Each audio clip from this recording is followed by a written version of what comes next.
This boy's name is Carl. He lives with his parents in a remote village. There his father worked as a corn farmer. Watching his father work hard every day, he felt sorry for his father and he took the initiative to help him.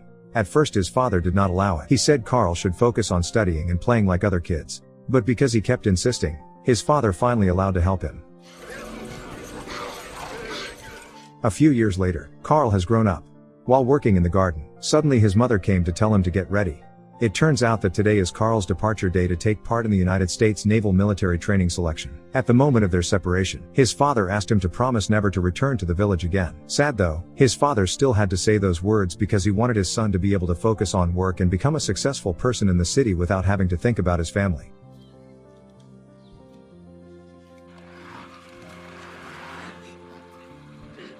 But when he arrived at the military base, Carl just became a cook. At that time the American military did not allow black people to join the military. They still think black people are slaves who have to work under the feet of white people. The next day Carl and his friend saw a white student in their class swimming. His friend explained that the swimming schedules of white people and black people were different. Heard about it, he wondered why it had to be distinguished. Yet they are both human. He then recklessly ventured into swimming. When Carl came, everyone there immediately insulted him, even the captain of the ship, to order his assistant to expel him.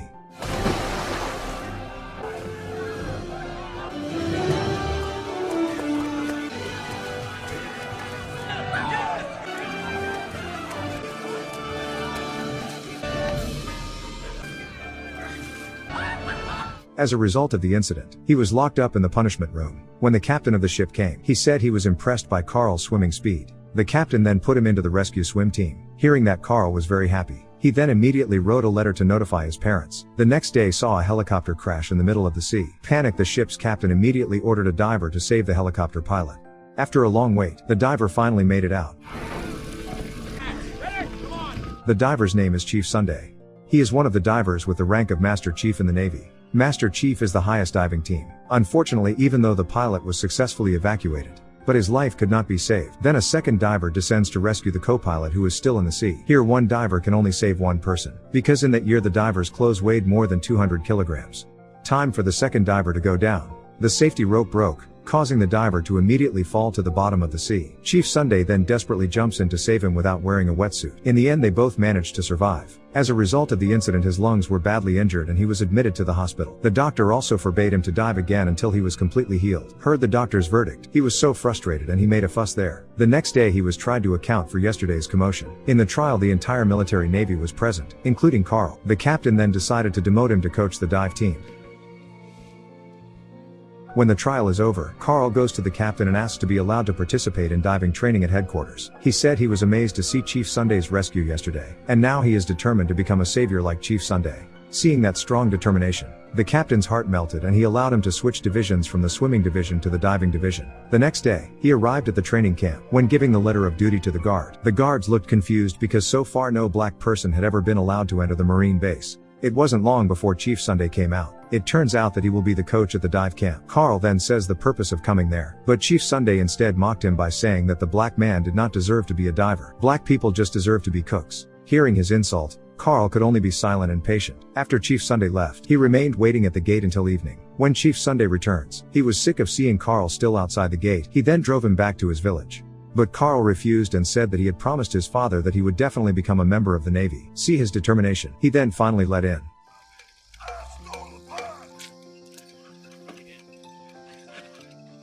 In the camp, he was approached by a student named Snowhill. He was the only white person willing to say hello to Carl, regardless of skin color. He then informed that the camp was led by a former Marine named Mr. Pappy. Snowhill then escorted him to his dorm room. There was seen a new white student who did not accept Carl's arrival. When Chief Sunday came, he explains to all the students there that Carl is now part of the student training camp at the camp. Hearing the coach's words, the other students then one by one left the dormitory and said it's better to get out of the Navy than to sleep in the same room with black people.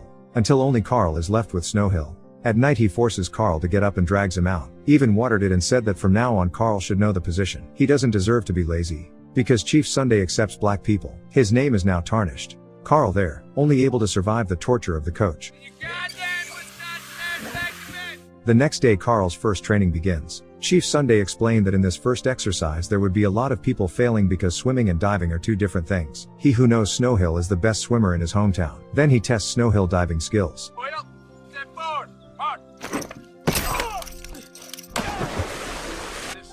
the only man that gets through my Due to not being able to dive, he immediately took Snowhill out of training. Day after day passed. Carl along with other students continue to undergo training until the written exam arrives. He got bad grades. The officer will notify if the next test there is a bad score again. Then he will be expelled from training. During semester break, he chose to go to the city library to study. There he met a librarian named Jo. She is a student majoring in nursing. But when Carl asked Jo to guide him to study, she refused and said that the lesson about the Navy was very difficult, and it took months for Carl to understand. Seeing Carl's persistence, she finally decided to help him study.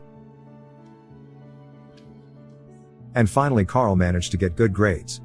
In the afternoon Chief Sunday returned to teaching diving. He then orders 2 new trainees named Rourke and Ashar to weld the sunken ship. But when Ashar was welding again, suddenly the ship moved until it almost fell into a ravine. In the midst of the panic, Ashar's air hose got stuck. From above everyone heard Rourke and Ashar's cries for help. Carl then volunteered to save them both, because they had no other choice. Chief Sunday then gave them 5 minutes to save them both, before they run out of air. The ship's weight is busting those pipes, Chief. You got 5 minutes of air in that suit if he don't panic. You screw up the chasing, just breathe easy. Please. I wasn't made.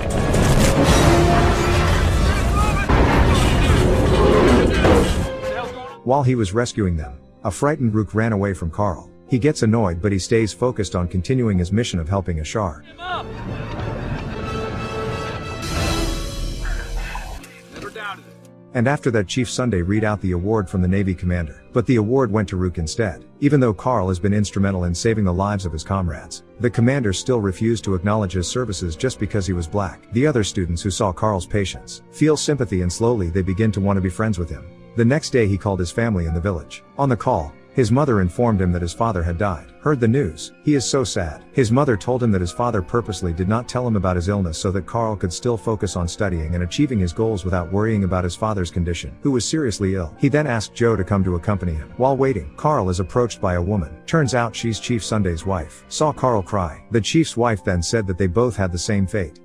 Currently she is also sad because of their wedding day. Chief Sunday instead chose to party with his partner. She then invites Carl to go to the bar where her husband is partying. When they get to the bar, suddenly all members of the Navy looked at Carl and reported it to Chief Sunday. Chief then immediately scolds Carl and says black people don't deserve to be there. Heard the insults. He became angry and for the first time he dared to go against his coach. With emotion he said that his coach was jealous because he was better than him. When Jo was at the bar, she was confused by the commotion. Chief Sunday then challenges Carl to a breath-holding underwater race. If Carl loses, then the chief will remove him from the training camp. But if Carl wins, he'll let Snowhill back into camp. Carl, who was very fed up with all the insults from his coach, immediately decided to accept the challenge.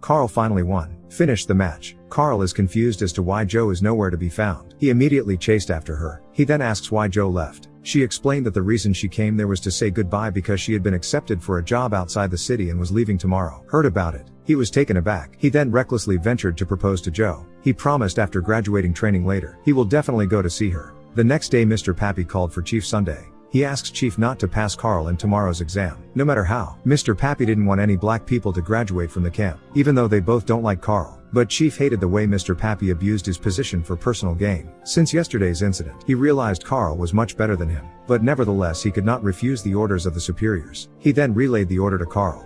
There they both argue because Carl still wants to take the exam. The emotional chief immediately slammed the radio that Carl's father gave him, seeing the only thing left by his father was damaged. Carl is very sad. The next day when all the participants were getting ready, unexpectedly Carl came. He then looked at his coach with a look full of confidence. See that look? Chief finally had no choice and allowed him to take the exam. After all participants are ready, the exam starts. From above several people threw the bag containing the test kits into the water. But when it was Carl's turn, the bag was torn up on Mr. Pappy's orders.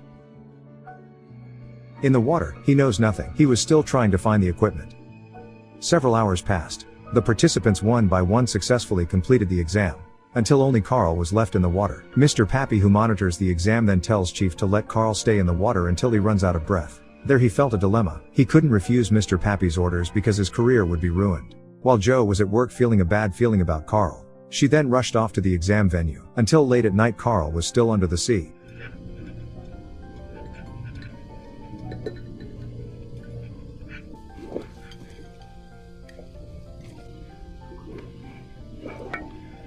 The chief and the other examinees seemed to be starting to get worried. Mr. Pappy kept shouting over the phone from afar to tell Chief not to help Carl. In the midst of worry, he finally decided to go against the boss's orders, and immediately ordered the other participants to raise Carl to the surface. But when they tried to pull, Hold the line, hold the line.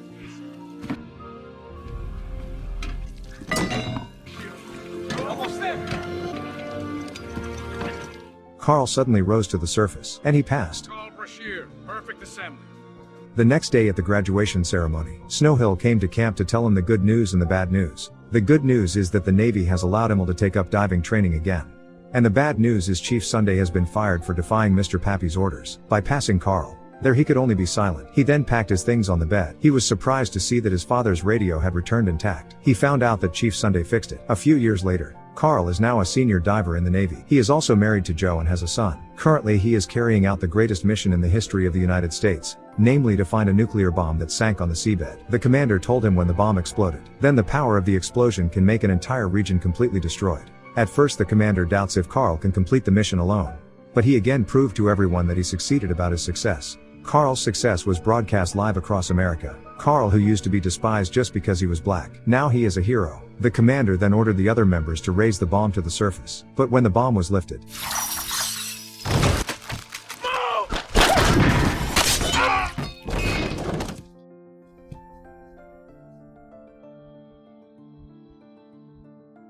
when Carl wakes up, he is shocked. Why is he in hospital? Joe then informed him that it was the result of yesterday's incident. His leg was almost severed and he was sentenced to be unable to walk normally again. Hearing this, he was shocked. He felt ashamed of his father for failing to make him proud. On the other hand, Chief Sunday is seen in a mental hospital due to severe depression after his diving license was revoked. The next day when he was sitting alone, a nurse gave him a newspaper. In the paper he saw the news about Carl's accident yesterday. As a former teacher, she felt compelled to go see Carl. In the hospital, the commander and his assistant came to see Carl. Not long after, the naval captain named Hanks also came.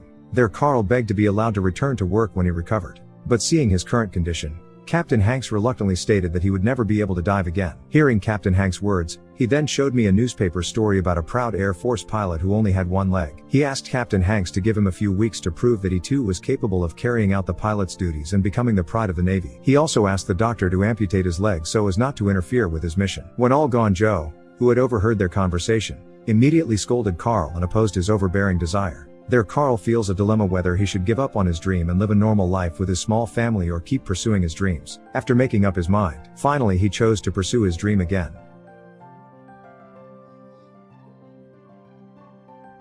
While recovering from surgery, he started practicing the habit of living on only one leg.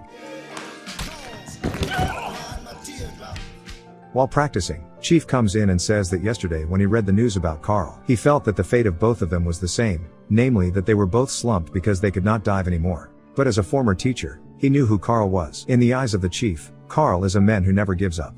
He then promised to try to convince the Navy officials to let him return to diving. He will also help him through the postoperative recovery period.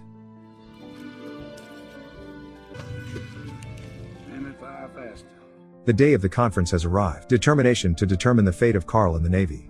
Unfortunately, at the door, a guard barred Chief from entering the courtroom. After Carl answered a few questions, Captain Hanks ordered one of the guards to bring a wetsuit. He challenged Carl if he could walk 12 steps in a wetsuit that weighed more than 200 kilograms. Then he would allow him to be a diver again. Outside the room, the chief snapped and forced the guard to let him in. Finally, out of fear, the guard gave the chief to enter the courtroom. When opening the door, he was surprised to see the higher-ups were telling Carl to wear a wetsuit weighing more than 200 kilograms. From behind, Carl's wife and his son have just arrived to witness the struggle of their father. Chief asked the higher-ups for leniency by explaining that ordinary people find it difficult to walk in such a heavy wetsuit, let alone Carl. But Carl continued to reassure the chief with a confident look. He will prove that lack is not an obstacle for someone to achieve his dream. Seeing his students' determination, Chief chose to support Carl's decision. Then after everything was ready, he started to stand up and started his 12 steps. Navy diver, stand up. 1, 2, 3, 4, 8.